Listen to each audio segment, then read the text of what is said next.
L'application d'une peinture sur les zones lisses du pont suit le même process que sur la coque, à savoir un premier ponçage au papier de verre 80, un dépoussiérage dégraissage, l'application d'un primaire époxy à Lexil 442, des retouches des défauts avec de l'enduit époxy, ensuite un ponçage de l'ensemble au 240 puis au 400, dépoussiérage et dégraissage, et enfin l'application de la laque de finition Alexil Snow White en 2 couches.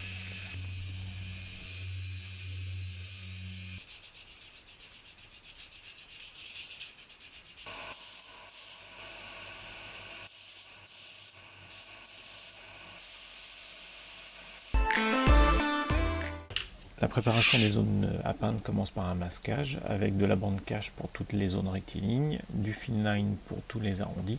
Au niveau des jonctions, j'utilise une rondelle pour tracer les arrondis et réaliser la découpe à l'aide d'un cutter.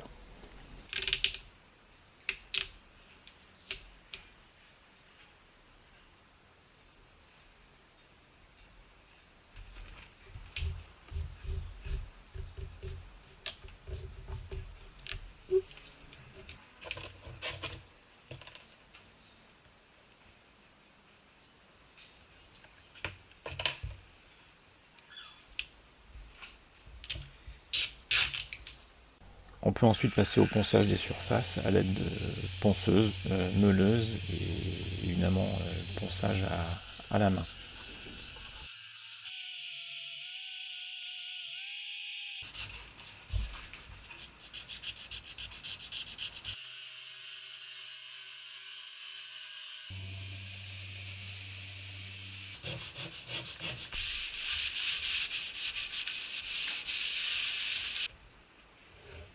L'application du Kiwi Grip se fait ensuite par petites zones en utilisant une spatule crantée d'environ 1,5 mm de profondeur de manière à réaliser une couche uniforme sur l'ensemble de la surface. Si vous en mettez trop, le rouleau glissera sur la surface et vous n'arriverez pas à avoir une surface antidérapante uniforme.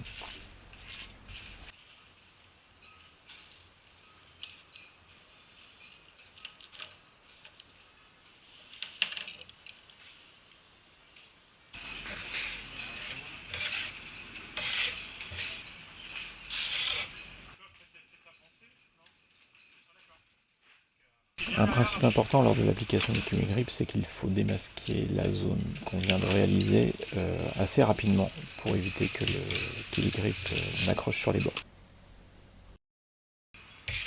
Il suffit ensuite d'utiliser le rouleau nid d'abeille pour donner le rendu final. En fonction de ce que vous désirez, vous pouvez appuyer plus ou moins fort sur le rouleau et revenir après un petit temps de séchage sur la zone pour donner un peu plus de relief si nécessaire. Moi je conseille de ne pas trop revenir dessus, de laisser la zone telle qu'elle après la première passe.